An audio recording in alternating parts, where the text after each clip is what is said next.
दोस्तों स्वागत है आपका हमारे यूट्यूब चैनल एजुकेशन पॉइंट में। तो आज हम आपके सामने लेके आए जनरल साइंस से संबंधित इम्पोर्टेंट क्लास, जिसमें हम बात करेंगे जनरल साइंस से संबंधित इम्पोर्टेंट क्वेश्चन के बारे में। तो चलो आज की क्लास को स्टार्ट करते हैं। पहला प्रश्न हमारा ये रहा, पृथ्वी पर सबसे अधिक मात्रा में पाया जाने वाला तत्व है हाइड्रोजन, ऑक्सीजन, हीलियम और नाइट्रोजन। तो पृथ्वी पर सबसे अधिक मात्रा में पाया जाने वाला तत्व कौन सा है? Option number B, oxygen. ठीक है। और अगर पूछे ब्रह्मांड में सबसे ज़्यादा मात्रा में, ठीक है, ब्रह्मांड में सबसे ज़्यादा मात्रा में कौन सा तत्व पाया जाता है? तो वो पाया जाता है आपके हाइड्रोजन। ठीक है। और वायुमंडल में सबसे अधिक मात्रा में कौन सी गैस पाई जाती है? तो वो पाई जाती है आपके नाइट्रोजन। ठीक है। वायुमंडल में नाइट्रोजन पाई जाती है 78% और ऑक्सीजन पाई जाती है 21%। ये भी आपको ध्यान में रखना है। और पृथ्वी पर सबसे अधिक मात्रा में पाया जाने वाला तत्व ऑक्सीजन। ठीक है। आगे बात करते हैं अगले प्रश्न की। प्रश्न नंबर 2, सापेक्षता का सिद्धांत किसने प्रतिपादित किया? आइंस्टाइन ने, आर्यभट्ट ने, वाल्वो ने और रॉबर्ट ने। तो देखो सापेक्षता का सिद्धांत ये किसने प्रतिपादित किया? ऑप्शन नंबर है आइंस्टाइन ने।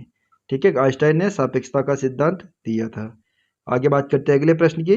प्रश्न नंबर 3, तैरने के सिद्धांत की खोज किसने की थी? आर्किमिडीज ने, न्यूटन ने, गैलीलियो ने और आइंस्टाइन ने। ठीक है। तो तैरने का सिद्धांत ये किसने दिया था?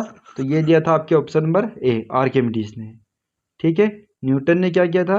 तो न्यूटन ने गति के नियम दिए थे, गति के नियम। ठीक है। अगर पूछ ले कि गति के कितने नियम दिए, तो 3 नियम। 3 नियमों का प्रतिपादन किसने किया? तो न्यूटन ने। ठीक है। गैलीलियो ने क्या कहा? गैलीलियो ने जड़त्व की खोज की। ठीक है, जड़त्व की खोज की। और आइंस्टाइन इसने क्या किया? तो इसने सापेक्षता का सिद्धांत दिया था। ठीक है, सापेक्षता का सिद्धांत जो अभी हमने बात की थी, इनके बारे में भी आपको ध्यान में रखना है। आगे बात करते हैं अगले प्रश्न की। प्रश्न नंबर 4, थायराइड ग्रंथि की अत्यधिक वृद्धि किसकी कमी के कारण होती है? कैल्शियम की, आयोडीन की, कार्बोहाइड्रेट की और वसा की। तो देखो थायराइड ग्रंथि की अत्यधिक वृद्धि ये किसकी कमी के कारण होती है? तो ये है आपके ऑप्शन नंबर बी, आयोडीन की कमी के कारण। ठीक है। थायराइड ग्रंथि से कौन सा हार्मोन स्रावित होता है? तो ये होता है आपके थायरोक्सिन। ये आपको ध्यान में रखना है। ठीक है। थायरोक्सिन हार्मोन का स्रावन करती है। और थायरोक्सिन हार्मोन इसकी कमी से कौन सा रोग होता है? तो होता है गलगंड, ठीक है, या घेंगा रोग। ये दोनों नाम से जाने जाते हैं। ठीक है। थायराइड ग्रंथि थायरोक्सिन हार्मोन का स्रावन करती है। और थायरोक्सिन हार्मोन की कमी से कौन सा रोग होता है? तो गलगंड या घेंगा रोग। ठीक है। और थायरॉक्सिन या थायराइड ग्रंथि में जो थायरोक्सिन की बराबर मात्रा बनाए रखने के लिए आयोडीन की आवश्यकता होती है। ठीक है। और थायराइड ग्रंथि कहाँ पर पाई जाती है ये भी पूछा जाता है। तो ये पाई जाती है मनुष्य के गले में। ये भी आपको ध्यान में रखना है। ठीक है। आगे बात करते हैं अगले प्रश्न की। प्रश्न नंबर 5, साइटोलॉजी में किसका अध्ययन किया जाता है? कोशिका का, जनसंख्या का, गले का या सिर का? तो साइटोलॉजी इसमें किसका अध्ययन किया जाता है? ऑप्शन नंबर है कोशिका का अध्ययन। ठीक है, कोशिका का अध्ययन साइटोलॉजी कहलाता है। और देखिए जनसंख्या का अध्ययन हो जाए तो ये होता है आपके डेमोग्राफी। ये भी कई बार पूछा जाता है। ठीक है, डेमोग्राफी में क्या किया जाता है? जनसंख्या का अध्ययन। और कोशिका का अध्ययन ये होता है आपके साइटोलॉजी। आगे बात करते हैं अगले प्रश्न की। प्रश्न नंबर 6, एथलीट फुट रोग किसके कारण होता है?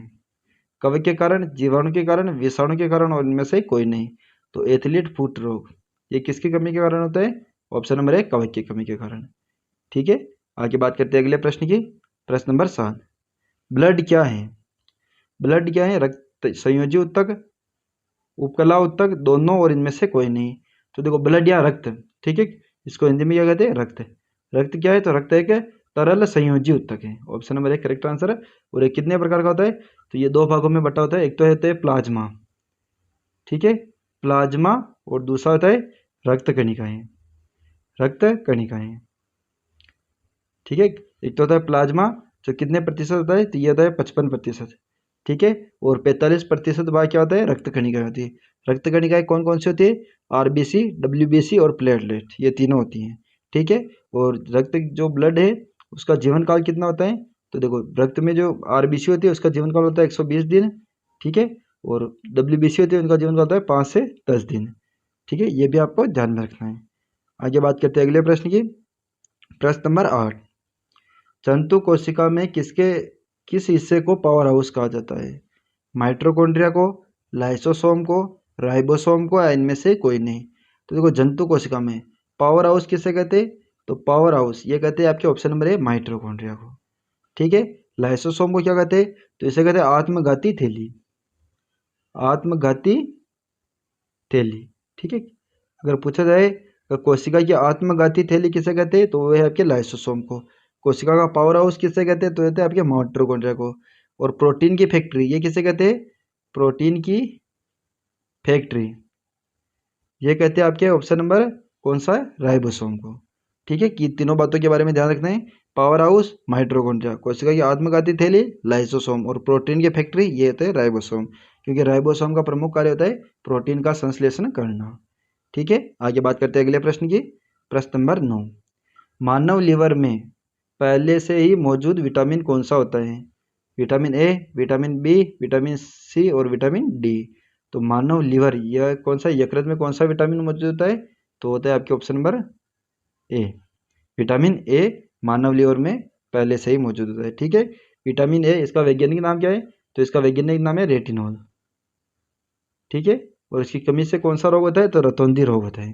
ठीक है, बी, विटामिन बी का वैज्ञानिक नाम क्या है, तो इसका बी का वैज्ञानिक नाम है बेरी रोग, इससे होता है। ठीक है, और इसका वैज्ञानिक नाम क्या है, तो विटामिन बी में कई प्रकार होते हैं, जैसे vitamin B 1, vitamin B 2, vitamin B 3, ये थे विटामिन बी 9 महत्वपूर्ण है, फोलिक एसिड और विटामिन बी 12।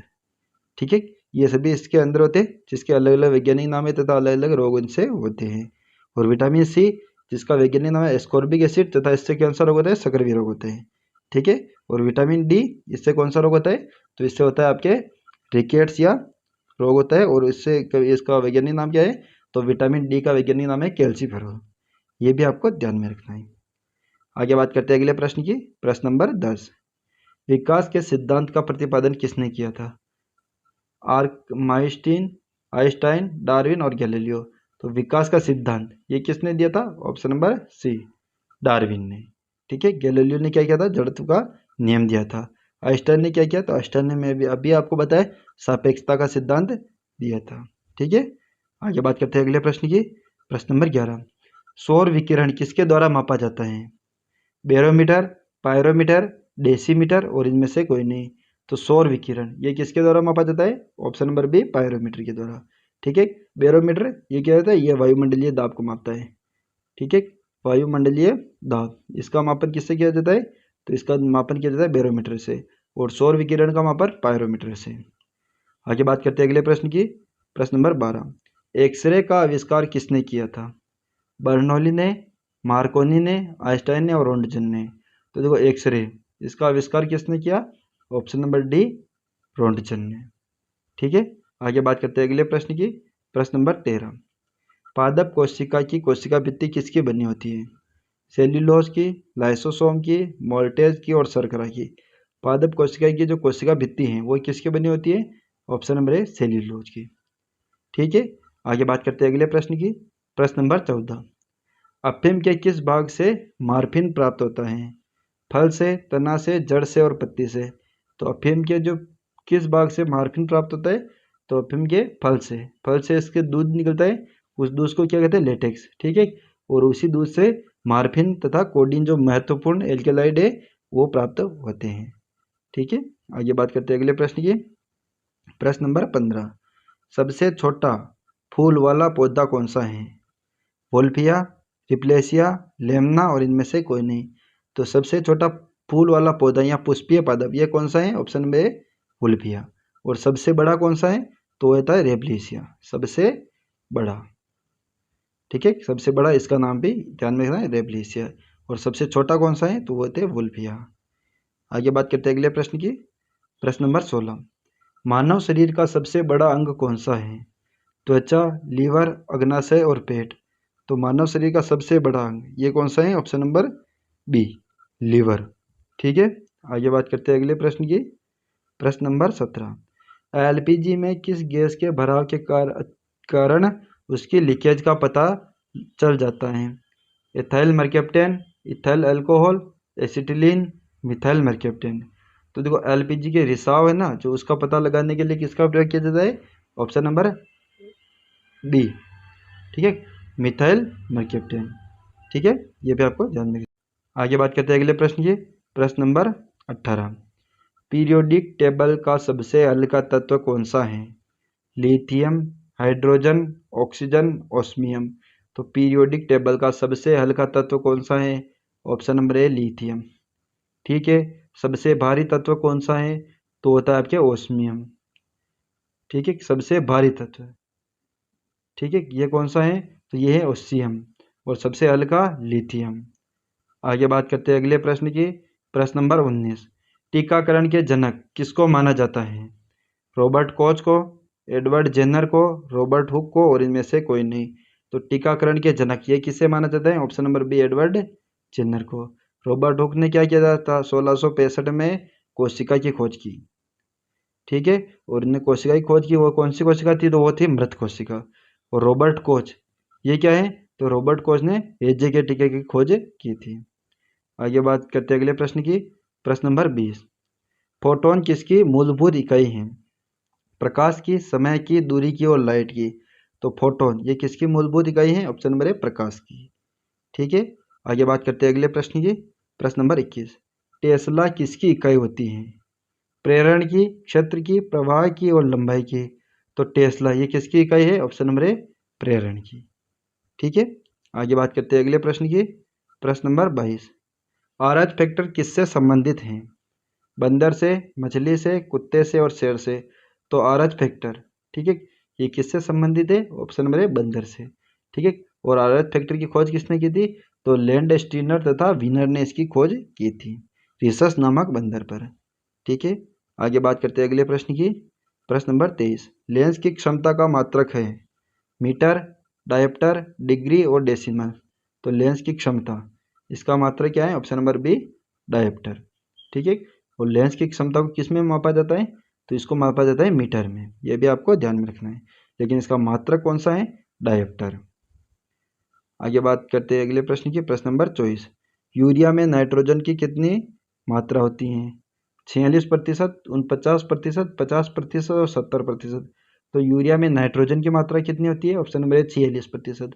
ठीक है, यूरिया का सूत्र कौन सा है? NH2CO NH2 NH2CO NH2। ठीक है, ये सूत्र होता है यूरिया का, NH2CO NH2। ठीक है, आगे बात करते हैं अगले प्रश्न की। प्रश्न नंबर 25 और आज का अंतिम प्रश्न है, कैडमियम प्रदूषण से कौन सी बीमारी होती है? मिनीमाटा, इटाई इटाई, ब्लैक फुट रोग, इनमें से कोई नहीं। तो कैडमियम के प्रदूषण से कौन सी बीमारी होती है? Option number B itai itai बीमारी। ठीक है, तो ये रहा दोस्तों हमारा आज का वीडियो, जिसमें हमने बात की जनरल साइंस से संबंधित 25 इंपॉर्टेंट क्वेश्चन के बारे में। तो हमें कमेंट करके जरूर बताइएगा वीडियो आपको कैसा लगा। अगर वीडियो पसंद आया हो तो वीडियो को लाइक करें, और चैनल पर नए हो तो चैनल को सब्सक्राइब करें। Thank you. जय हिंद, जय भारत।